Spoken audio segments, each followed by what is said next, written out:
Fala rapaziada, fala moçada, tudo bem com vocês? Vamos começar nossa aula de hoje, primeiro ano, volume 1 do PET 2021. Nós vamos falar sobre modelos atômicos. Bacana essa matéria, hein? É uma matéria mais de história. Vamos contar a história.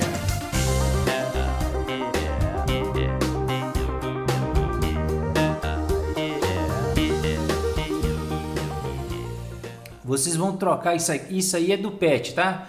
Leucito, vocês vão tirar esse leucito aqui e vão trocar por P. Isso aqui chama-se Leucipo, tá bom? E Demócrito, tá bom? Então, olha lá, a história começou lá 450 anos antes de Cristo. A matéria deveria ser constituída de partículas elementares. Nada poderia ser criado do nada e nada seria destruído para o nada. Se dividirmos a matéria, chegaríamos à menor parte, chamada de átomo. Átomo, então, era do grego, que significava que não pode mais ser dividida. Então, a tese desenvolvida por Demócrito defendia que toda a matéria era formada por pequenas, indivisíveis, indestrutíveis partículas. Beleza? Bacana. Então, ela não foi bem aceita pelos estudiosos da época e o assunto só foi retomado séculos depois, 2000 anos depois, com a ascensão da ciência moderna, no início do século XVIII. Por quem? O primeiro cientista, chamado John Dalton.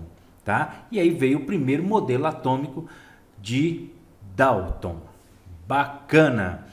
Vamos lá então falar do modelo atômico de quem? De Dalton. Olha ele aí, tá? O modelo atômico de Dalton, ele entre 1803 e 1807, por aí, ele propôs o primeiro modelo atômico, a primeira hipótese de como seria a estrutura de um átomo. Tá? Para ele, o átomo era a menor parte da matéria e não poderia ser mais que ser dividido, não poderia. Igual lá a galera lá das antigas falava, né? Os filósofos. Assim seria uma partícula esférica, maciça, indivisível e indestrutível, tá certo? Então o modelo atômico de Dalton ficou conhecido como bola de bilhar. Aí ele formulou alguns postulados. O que é postulados? Uma verdade que não pode ser demonstrada. Ó, isso aqui é verdade, mas não tem como demonstrar isso aqui não, tá? Vamos nessa. Então, olha lá, vamos ver os postulados de Dalton. Quais são? Primeiro, todo elemento é formado por átomos. Bacana. Show. Próximo. Os átomos são indestrutíveis e imutáveis. Não pode ser criado e nem destruído. Que mais? Os átomos de um determinado elemento são iguais. Outro, os átomos se combinam em proporções fixas em massa para formarem os compostos. Opa, futuramente a gente vai ver isso aí, por isso que eu coloquei lei de Proust. E, numa reação química, os átomos se conservam. Isso aí também é a lei de Lavoisier. Lá na frente nós vamos ver isso aí também.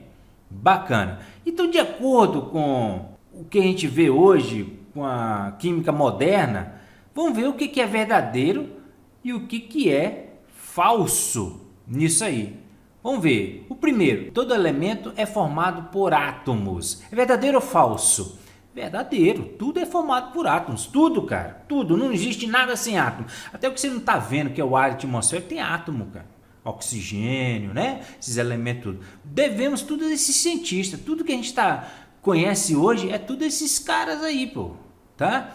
Os átomos são indestrutíveis e imutáveis. Falsílimo. Pô, depois que descobriram a radioatividade, pronto, criaram aí, ó, vários de um elemento químico, faz outro, tira elétron, próton, tira. Vamos lá, os átomos de um determinado elemento são iguais, também é falso. Existem os isótopos.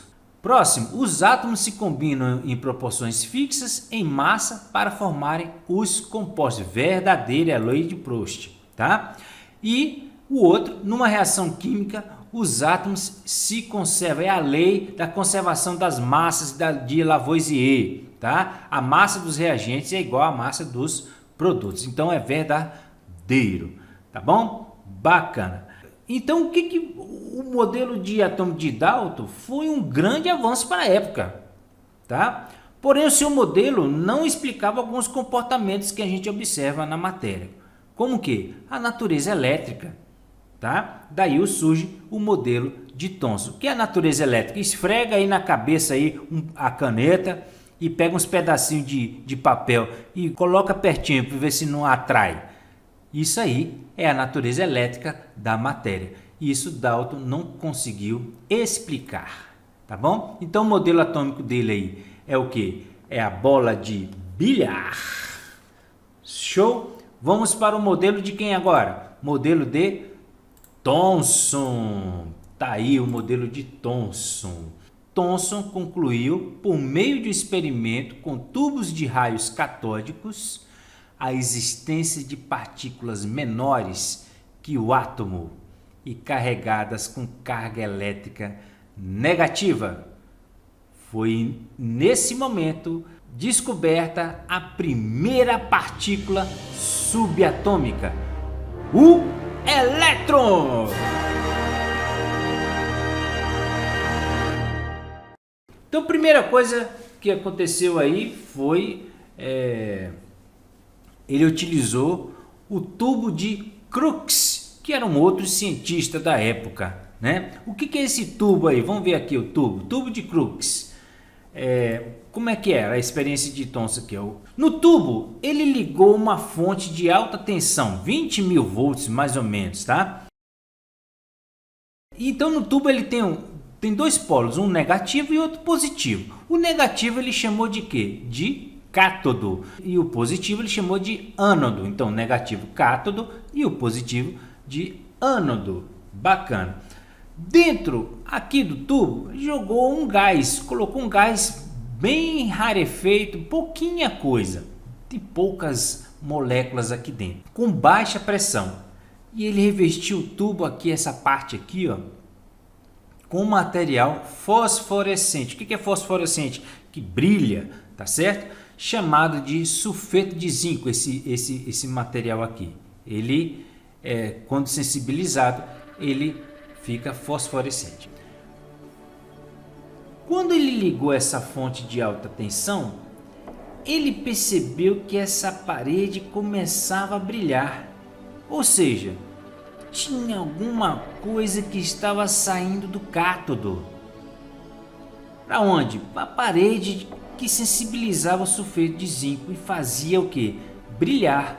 Aparecia uma mancha luminosa verde nesse lado do tubo, desse lado de cá. Olha aqui, ó, tá vendo? Aqui estava saindo, opa, e aqui uma mancha verde. Beleza. Ele não sabia o que era então e chamou esses raios aqui de raios catódicos, porque estava saindo do cátodo. Ele saía deste lado de cá do cátodo. Então Thomson começou a fazer uma série de experimentos com o tubo de Crookes. O primeiro foi colocar um obstáculo dentro do tubo. Ele percebeu que ao colocar o obstáculo, olha aqui o obstáculo, cadê o obstáculo? Olha aqui, ó, aqui, ó, o obstáculo. Ele colocou um obstáculo aqui dentro. E aí o que ele percebeu? Quando colocou o obstáculo, ele ligou o que? A fonte de tensão. Colocou o obstáculo, o que aconteceu? Olha isso aqui, uma sombra do obstáculo, igualzinha, né? Então foi feita uma sombra certinha do material na parede. Com isso ele concluiu o quê? Que os raios catódicos caminhavam em linha reta. Passava aqui, ó, opa, teve um obstáculo, não passou. E aí o que aconteceu? ficou uma sombra. Interessante. Vamos ver o segundo experimento. Olha lá, o segundo experimento, o que ele fez? Ele colocou aqui dentro um catavento pequenininho, um catavento bem levinho. Ao ligar a fonte de novo, ele viu que este catavento começava a se movimentar. Com isso, ele concluiu o quê? Que os raios catódicos eram constituídos de partículas que tinham massa. Essas partículas que têm massa e se chocam contra o catavento faziam ele girar. Interessante. Mas aí ele ainda fez mais coisa, fez uma outra experiência. Qual foi a outra experiência? O terceiro experimento, ele colocou um campo elétrico positivo aqui em cima e um campo elétrico negativo aqui embaixo. Vamos lá ligar de novo, liga aí 20.000 volts, cuidado para não tomar um chocão, hein? Beleza. Ele percebeu o que aí? Os raios catódicos desviaram. Olha, foram para onde? Foram para o lado de quem? Foram para o lado do campo positivo. Com isso ele concluiu o que? Opa! Positivo atrai qual carga? Negativa. Positivo atrai negativo. Cargas opostas se atraem. Cargas iguais se repelem. Então, esses raios catódicos só poderiam ser que tipo de carga? Negativa. Já que ele sabia que isso aqui era positivo, então esses raios catódicos eram o que? Negativo. Opa! Os raios catódicos eram negativos. Aqui dentro tinha gás, né? Os raios desprendiam dos átomos os elétrons, que era a parte o quê? Negativa. Então negativo era atraído para quem? Para o lado positivo. Então, com esse experimento, Thomson chegou à conclusão de que quando os átomos do material gasoso no interior do tubo eram submetidos a uma alta tensão, seus elétrons eram arrancados e direcionados até a placa positiva. Acabei de falar isso aqui, né? Então era arrancado e eram direcionados para onde? Para a placa positiva. Toda matéria tem nela uma partícula negativa. Show! Bacana! Então, o que ele concluiu aí a partir dessa descoberta, né? Após ter diversas evidências experimentais sobre a existência do elétron, ele derrubou então a teoria da indivisibilidade do átomo proposta por quem? Por Dalton. Thomson, a partir do seu modelo, confirmou e provou a existência de elétrons, que eram partículas de carga elétrica negativa no átomo, ou seja, o átomo possui partículas subatômicas.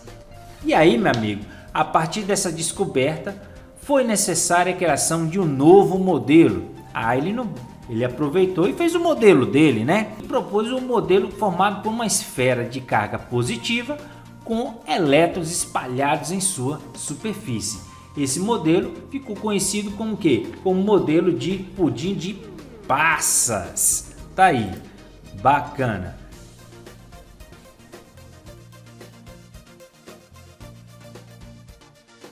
O que a gente pode concluir? O modelo de Thomson então tratou de novos conhecimentos sobre o átomo, que até então não haviam sido propostos por falta de embasamento científico. O átomo tem o que? A natureza elétrica da matéria. Dalton não falou isso.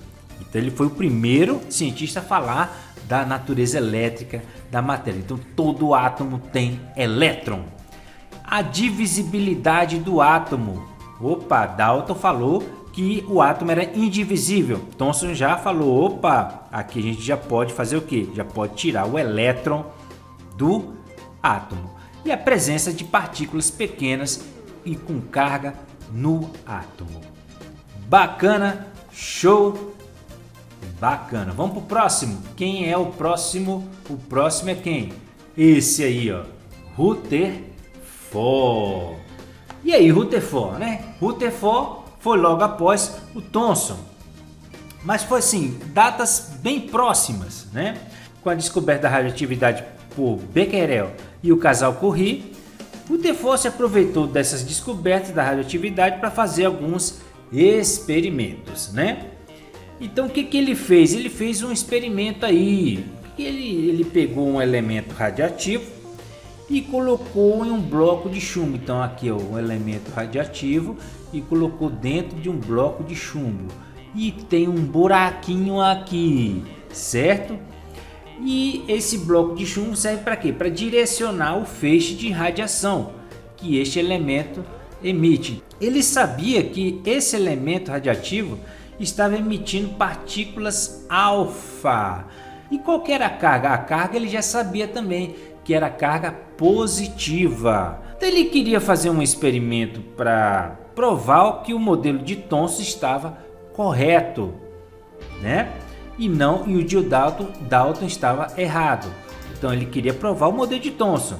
Ele pegou essa folha, uma folha de ouro bem fininha, e bombardeou, quer dizer, jogou esses raios aqui nessa folha de ouro com as partículas alfa. Já sabendo que essa partícula alfa era o que? Positiva. Ele esperava que ao bombardear essa folha, as partículas alfa simplesmente iam atravessar. De acordo com o modelo de Thomson, o raio, que é positivo, ia passar aqui, ó, tranquilo, já que aqui era tudo que negativo, positivo com negativo, eles se atraem. Beleza, mas só que ao fazer esse experimento, o que ele observou? Ele observou que as partículas sofriam o quê? Desvio. Olha só, as partículas desviando, sofriam um desvio. Ixi, o que aconteceu, caramba?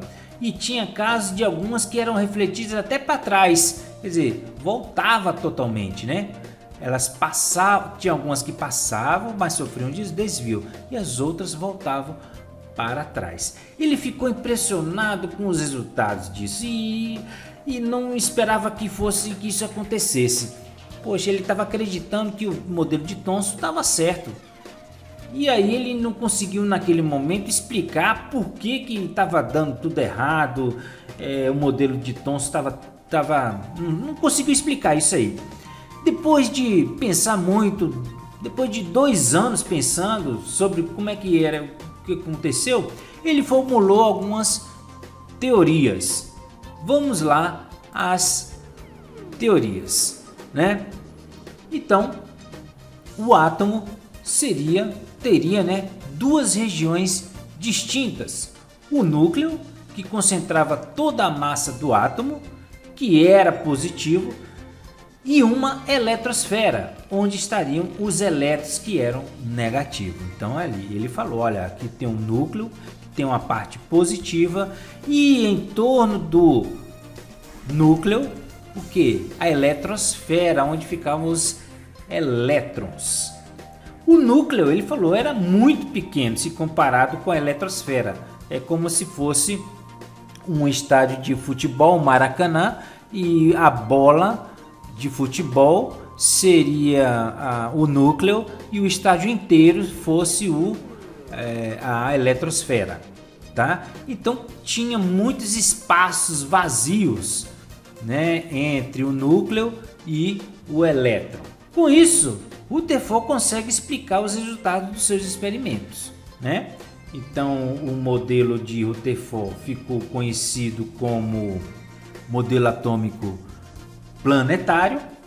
O núcleo seria o Sol no centro, né? E os elétrons na atmosfera seriam os planetas girando em torno do Sol.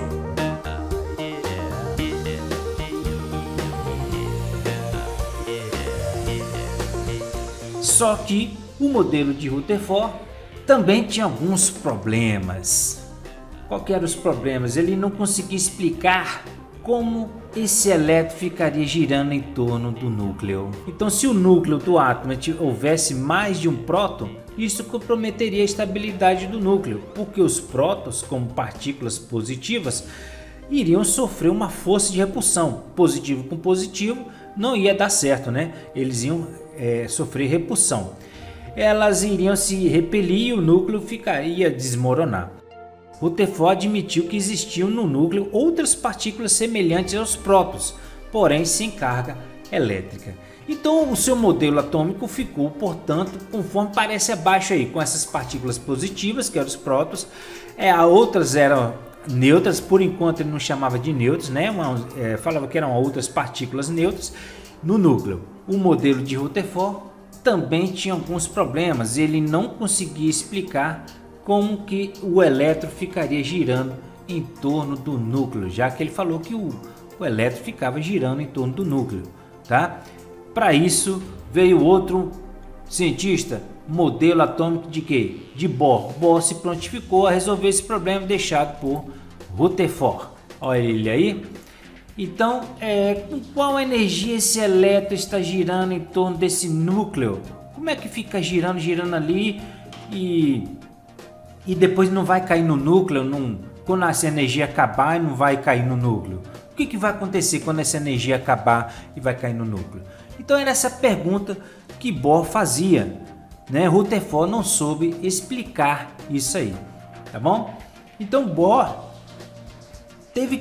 precisava de uma ajuda extra aí, que a física clássica não era capaz de explicar esse comportamento dos elétrons na eletrosfera. Por isso recorreu ao quê? A física quântica, tá bom? A física quântica. Vou explicar aqui um pouco dessa física quântica. Assim como a matéria, a energia também não pode ser infinitamente dividida. Vai chegar algum momento em que eu vou ter um mínimo de energia, não adianta ficar dividindo. A matéria chega uma hora que não pode mais ser dividida. A energia é a mesma coisa. Esse mínimo de energia é chamada de fóton, tá? Baseado nesse conceito da física quântica, Bohr trouxe a ideia de órbitas estacionárias. Olha aí, as órbitas estacionárias. E esse círculozinho aqui, ó, em volta do núcleo, são as órbitas estacionárias. Que são o quê? São as órbitas onde os elétrons, eles ficam girando em torno do núcleo, tá?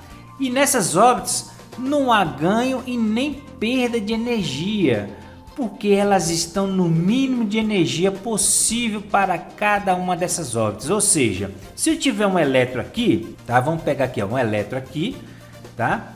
Ele vai ficar nessa órbita, tá bom? Ele vai ficar nessa órbita aqui, ó, vai ficar aqui nessa órbita, girando o tempo que for necessário, vai ficar girando aqui, vai ficar o tempo porque ele tem um mínimo de energia. A energia não pode ser mais divisível. Então cada elétron está na sua órbita. Cada órbita tem um mínimo de energia diferente. Então aqui eu tenho essa aqui uma energia, essa órbita aqui eu tenho outra energia, essa de cá tem outra. Aí vai ficar circulando porque ele tem um mínimo de energia. Quanto mais distante o elétron está do núcleo, então esse elétron aqui está mais do núcleo, maior é a energia dessa órbita. Então a energia aqui perto do núcleo é menor do que a energia dessa órbita, tá bom? Então, além de órbitas estacionárias e de energias definidas para cada órbita, Bohr também disse que os elétrons podem absorver energia.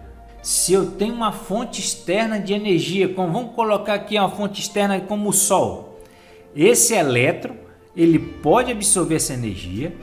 E ele tendo mais energia, ele consegue ir para uma camada mais energética. A camada mais energética é mais externa, tá? Então aqui tem menos, aqui tem mais, aqui tem mais, aqui tem mais. Se ele recebeu energia, ele vai saltar de uma camada para outra. Dependendo da quantidade de energia, ele vai saltando até a camada mais energética. Então olha aqui, a energia crescente.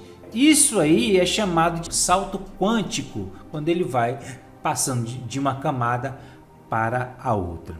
A partir do momento que tira essa fonte, vamos supor, eu tirei o Sol, apagou, não tem mais Sol. essa fonte de energia externa, esse elétron que estava aqui, ó, ele estava no início, né? Recebeu energia, então ele veio saltando, saltou, opa, saltei, tô com bastante energia aqui, tô nessa última aqui, bastante. Aí, o que aconteceu? A partir do momento que tira essa fonte de energia externa, esse elétron, ele vai retornar à sua camada original. Ele saiu aqui, ó, meu amigo, ó, cai fora, aqui é a minha camada, vai lá para a sua original. Acabou sua energia, não tem mais como pagar, vai embora. Vai para o seu primeiro, vai para sua casa, vai para sua órbita, que é a primeira de todos. Então, e aí quando ele vai para a órbita, né? Ele não está recebendo mais energia nenhuma, e ao fazer isso, ele vai liberar essa energia que ele tinha, bacana, estava cheio de energia aqui, sob a forma de fóton, tá bom? E esse fóton pode vir na frequência de uma cor visível. Então vamos lá, é por isso que quando você coloca sódio, quer dizer, que tem sal de cozinha, uma chama, você vai ver em uma chama, você vai ver que a cor é amarela. O que é essa cor amarela? São os elétrons saltando, emitindo fótons que vibram na frequência da cor amarela. Se você fizer o mesmo com o cobre, você vai ter uma cor verde. Olha aí, os fogos de artifício, todas aquelas cores são os elétrons saltando, emitindo fótons em cada uma das cores, vibrando na frequência de cada uma das cores. Bacana, né? Então o modelo de Bohr é esse aí. Ele aproveitou o modelo de Rutherford e acrescentou o que? Os níveis energéticos. Cada nível de energia, cada órbita possui uma quantidade de energia, sendo que aquele que está mais próximo do núcleo é o que tem menor energia e o que está mais longe, mais distante, tem maior quantidade de energia. Então, em 1913, Bohr propôs que o elétron move-se em órbitas circulares em torno de um núcleo em níveis energéticos bem definidos. Só são permitidas certas variações de pacote de energia para o elétron migrar entre as camadas, fóton, né? Então uma quantidade de fóton é chamada de quantum, né? Vários pacotes de fóton é um quantum de energia. O núcleo seria estabilizado pelos nêutrons, tá bom? O núcleo. E é isso aí? Show! Vamos aos exercícios do PET. Os modelos de Dalton e Bohr foram propostos em forma de postulado. Já os modelos propostos por Thomson e Rutherford foram baseados em observações experimentais específicas. Considerando os modelos atômicos, responda o que se pede. Explique as evidências experimentais que Thomson usou para elaborar o seu modelo. Thomson utilizou o que? Ele, de acordo com o experimento, utilizou o tubo de Crookes. O Crookes deu uma ajuda muito grande aí, né? Então, através daquele experimento lá dos raios catódicos, ele concluiu que a natureza elétrica da matéria. Então, toda a matéria tem a parte elétrica, que não tinha, né? Os elétrons, tá bom? Ele também concluiu o quê? Que a divisibilidade do átomo. O átomo poderia ser o quê? Tem uma parte do átomo que seria a parte do elétron, uma parte subatômica, tá? E a presença de partículas pequenas e com carga no átomo, o elétron. Então Thomson, a contribuição dele foi o que? O elétron, tá bom? Letra B. Quais melhorias Bohr propôs ao modelo anterior ao dele? O modelo anterior ao Bohr foi quem? Rutherford, tá bom? O que Rutherford não explicou? Aquela parte dos elétrons circulando ao redor do núcleo.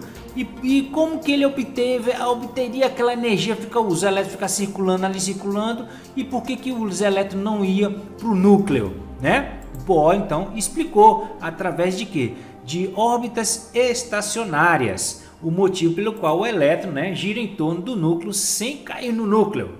Rutherford não sabia explicar este motivo. Vamos para o próximo. Segundo, a realização de experiências com descargas elétricas num tubo de vidro.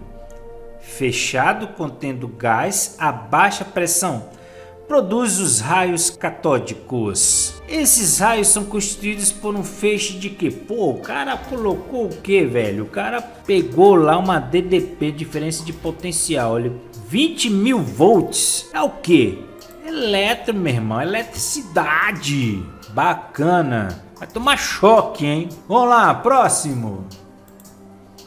O experimento que Rutherford elaborou com sua equipe, né, tinha um objetivo completamente diferente. Os estudos consideravam o modelo de Thomson para prever os desvios de moléculas no ar e no vácuo. Pensando nisso, quais eram as expectativas de Rutherford quanto ao experimento? Explique detalhadamente. Olha lá, ele queria fazer um experimento para provar o modelo de Thomson, se estava correto ou não, tá bom? Em relação ao Dalton. Então, as expectativas de Rutherford quanto ao experimento foram essas expectativas de que achava que ia passar de boa, né? Ia passar de boa, mas não aconteceu, não passou. Sofreu desvio. Essa foi a expectativa. Vamos à próxima questão. Cada elemento químico apresenta um espectro característico e não há dois espectros iguais. O espectro é o retrato interno do átomo. Bohr utilizou o espectro de linhas para representar seu modelo atômico, assentado em postulados, cujo verdadeiro é: